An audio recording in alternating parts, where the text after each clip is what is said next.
Morning. Today we've come to the Devil's Punch Bowl. It's a National Trust walk on the border of Surrey and Hampshire, and today it's very atmospheric. As we were driving up over Gibbet Hill, it was really thick fog, and it's fairly thick here as well, as you can see, so there won't be many views today, but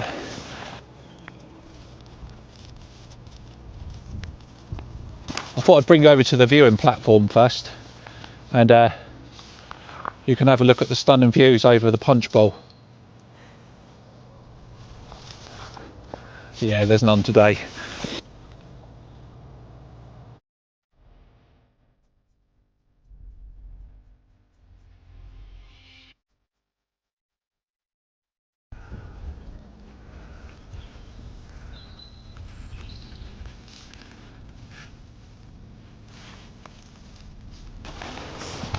Yeah, today we're going to be doing a 6.4 mile walk around the Devil's Punch Bowl over Hindhead Copse. We'll be heading down to the base of the Devil's Punch Bowl, and then we're going to come back up the steep side and go over to Gibbet Hill, which is the second highest point in Surrey, and have a look at the sailor monument that's just beside it. It's basically, the route does a figure of 8. If you want to do the same route that we're doing today, you'll find it down in the description.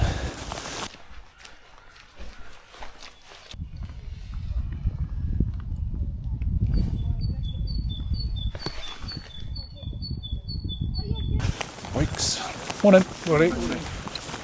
This trail that we'll be following today is on the National Trust website for this walk. It's the Rome 369 walk, and the name of the trail, Rome 369, is because there's 369 muscles in your body.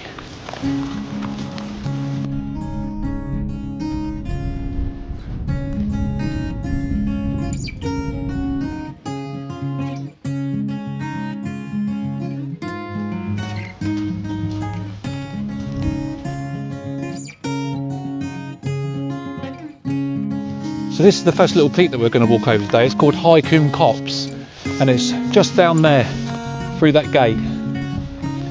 Worth mentioning the parking at Hindhead, at Devil's Punch Bowl. It was £6 to park for 4 hours, but you can go past it and drive down a little lane, and there is parking here for about, you could probably get about 10 cars in here. We usually park here because the walk on the trail started up at the car park. We thought we'd just pay today and start where it's supposed to be. I was hoping to get views down into the Devil's Punch Bowl, but as you can see, not a chance. Pea soup down there. Yeah, so just go straight through this gate.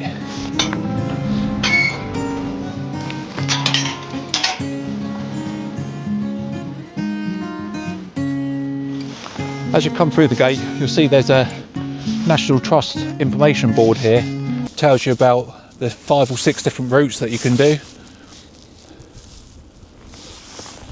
And when there's events on, they very often have little pamphlets in the bottom tray showing you what's going on the day.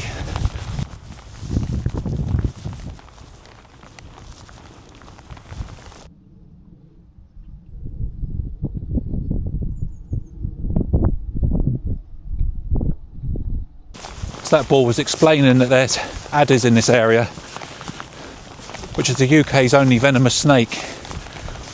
So watch where you tread.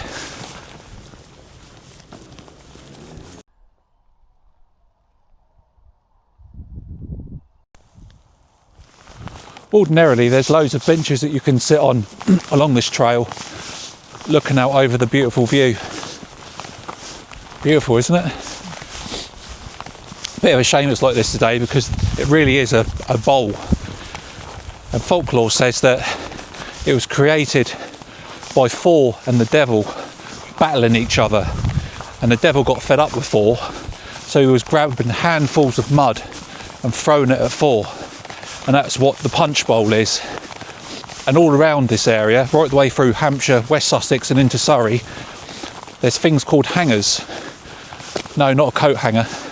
These are steep-sided woodlands, a bit like hills with woods right up the edges, and they're called hangers. And these were created from the mud that was being thrown by the devil.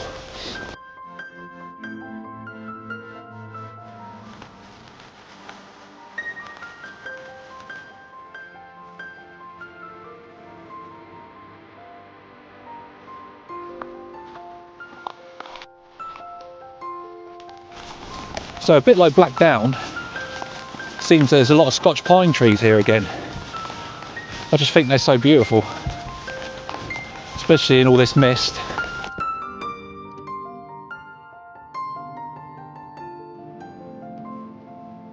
Once you come up the end of that pathway, you take a steep right and it brings you down this hill, which always seems to be muddy.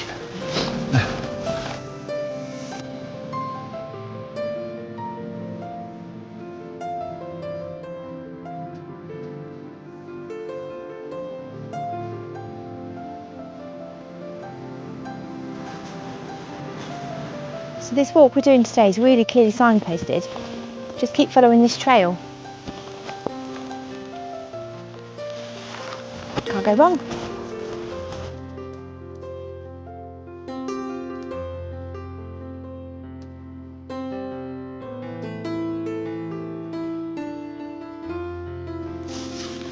Don't be one of these brainless people.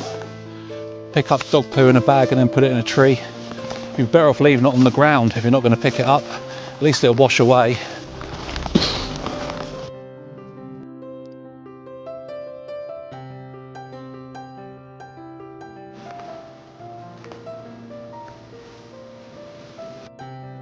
Although the folklore reason for the Devil's Punch Bowl existing is great, the real reason is that it's a base of limestone and clay, and over the years water has eroded the bed of the bowl. At different times of the year the water table rises and falls, and not necessarily with the amount of rain we're having. All comes about due to atmospheric pressures. So nice to see the little beck flowing today though.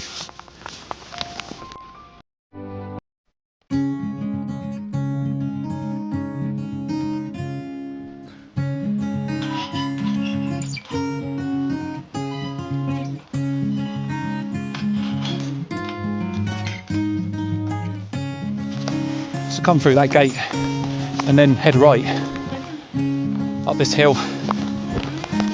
This is where it starts to give you a good leg workout.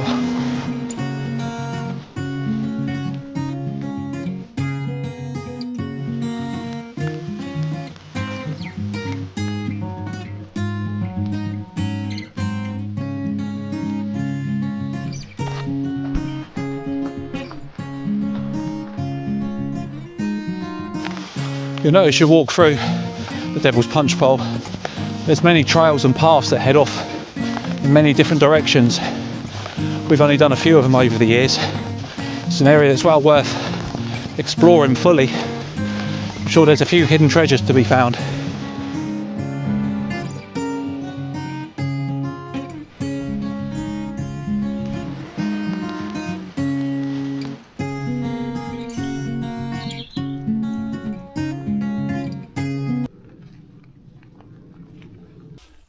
This big flat area that we're on at the moment is called High Combe Common.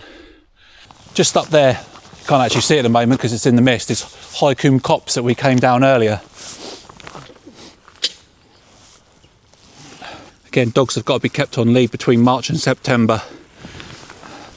Actually, I have quite a few rare nesting birds that nest on the floor down south. You get a lot of it in the New Forest as well. Some places you're not allowed to go at certain times of the year.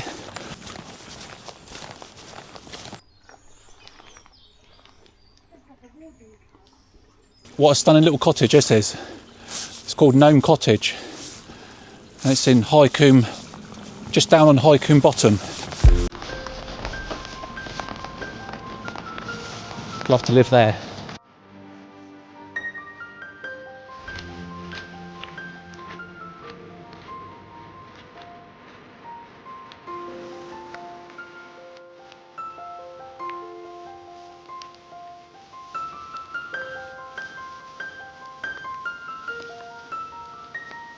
It's absolutely awesome, this old beech tree.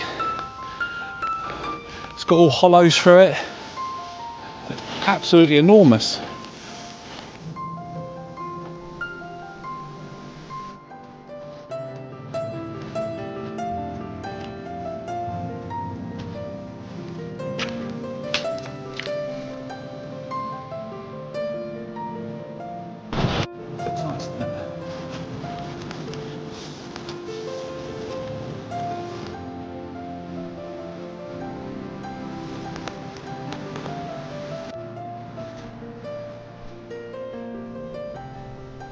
Water on it, isn't it? Nice little spot to stop for lunch. Weather's turned quite wet now. I think the mist must be falling. So thought we'd get out of the rain for a bit. Stop for a pasty and a coffee. Right, don't want to watch us eat this. We'll see you a bit further on. Lovely little spot that to stop for lunch. Quick coffee and a pasty. And we're hot to trot again. We're about 3 miles in now, so just under halfway.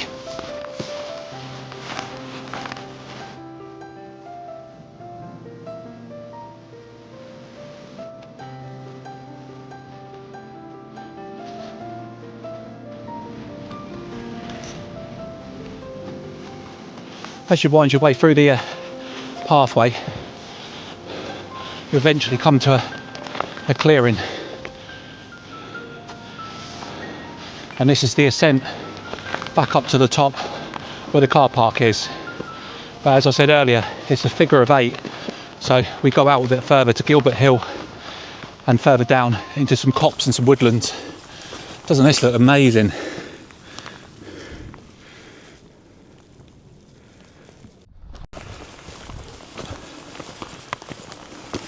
This section is quite a slog.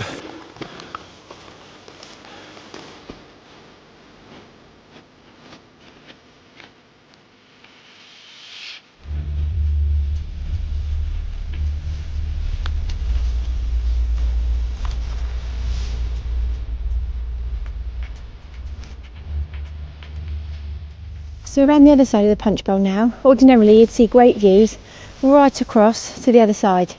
Not today.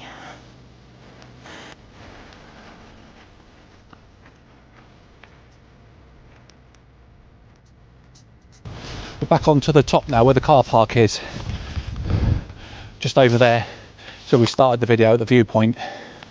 When you get back onto the top here, you can see they've got a cafe with toilets, lots of picnic benches and a small play park and a woodland park here behind me. During the summer months and bank holidays, it's absolutely rammed up here. Gets so busy. So it's quite nice to be doing it on a winter's day in February when there's not too many people around.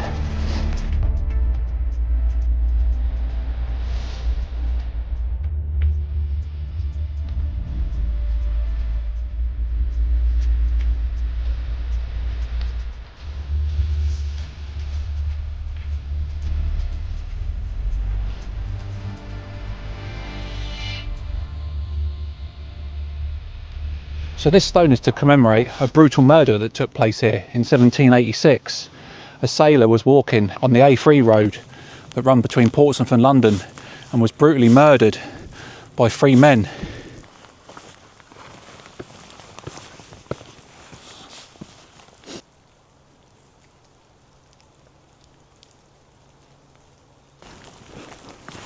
So after the sailor stone, you head along the pathway and start heading to Gibbet Hill.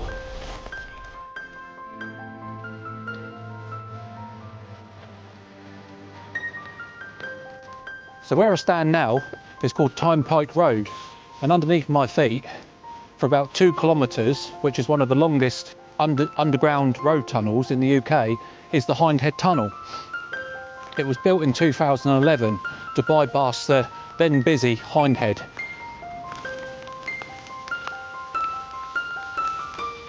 So head through this gate, you're going to Gibbet Hill, which is the highest point and the second highest point in Surrey.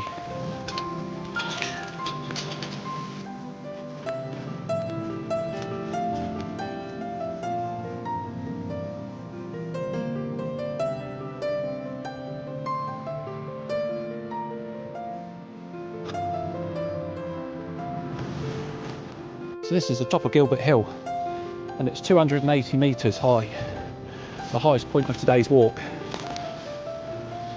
Unfortunately, once again, the views from the top are non-existent, but I think generally they're pretty good. Won't hang around here, we'll get going.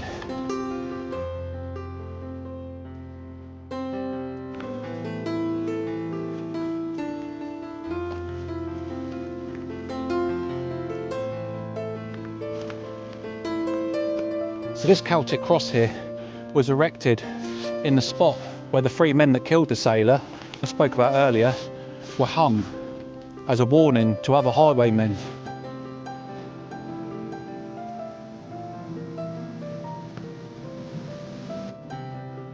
So coming off of Gibbet Hill, you head down this dirt path.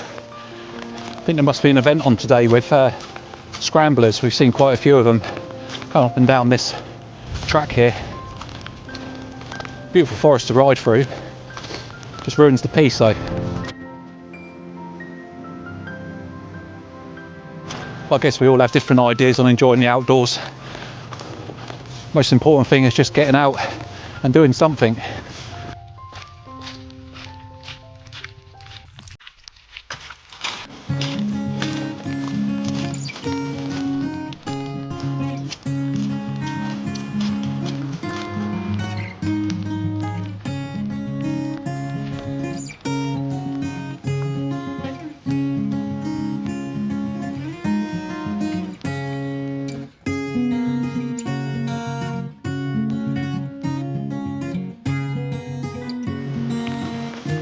I'd say that was pretty non-committal.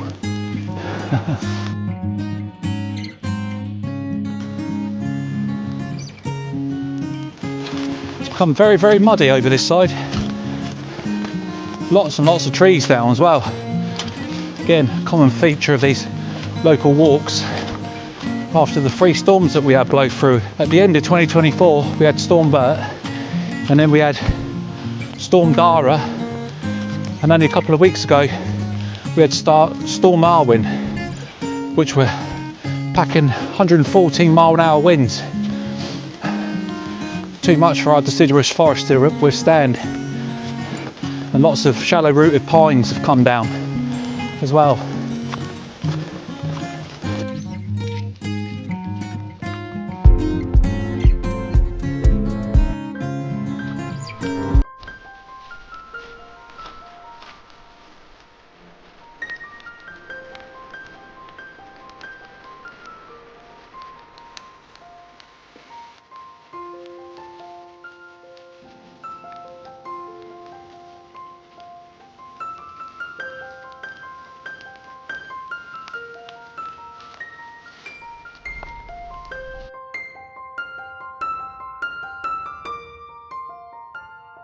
It's worth mentioning on this trail, once you leave Gibbet Hill, you lose all the Rome 369 signage.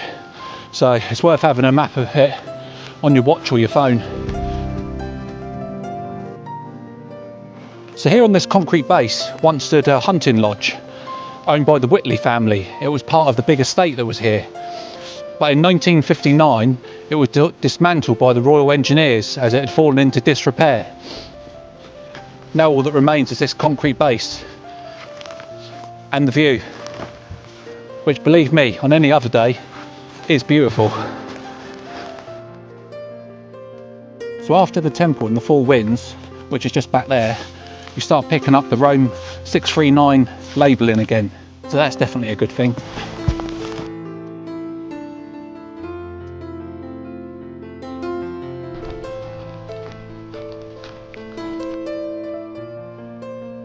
So Hindhead Common and the Devil's Punch Bowl was gifted to the National Trust by this guy,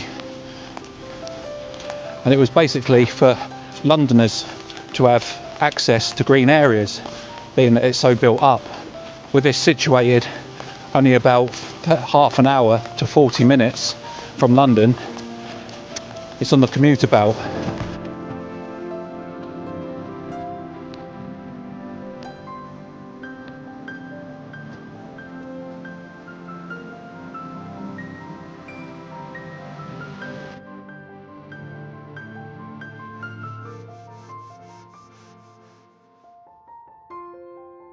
Only about a mile left to go now.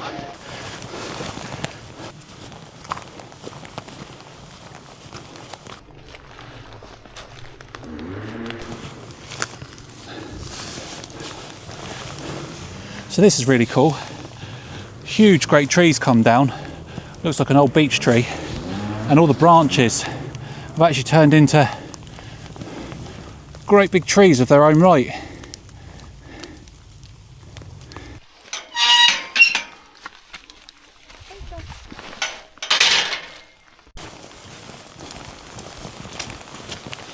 got this little road walk now to do.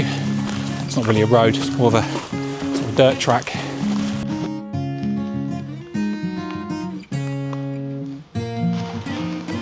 So that's a good mile up that steep track. Good bit of cardio up there. Just starting to flatten off now.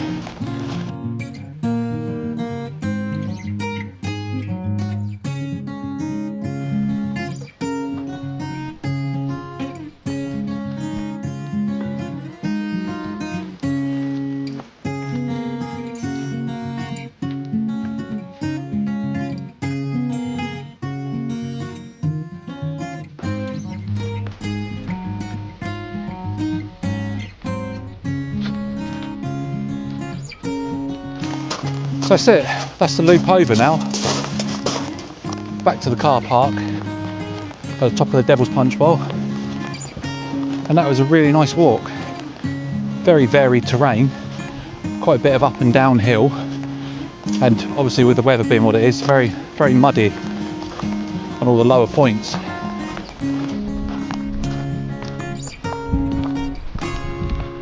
Always a welcome sight when it's raining. Yes, that was 7.3 miles, that walk. A little bit further than what the map said for some reason, but we stuck to the trail all the way around. But not a hard 7.3 miles, but very nice. Yeah, if you haven't seen any of our other local walks, I'll leave a link here to them, and you'll find some links down in the description also. If you could give us a like if you enjoyed it, and subscribe. One thing I've noticed on our videos, that 95% of people that watch them are not actually subscribed. Makes a big difference to the YouTube algorithm. If people subscribe, they think people like it, so they push it out to more. So yeah, it would do us a big favour if you could like and subscribe. But for today's video, that's it. I don't know where we're going to be next, but I'm sure it'll be somewhere. Hopefully it'll be somewhere slightly drier. Anyway, till next one guys, take care out there. Bye. Bye.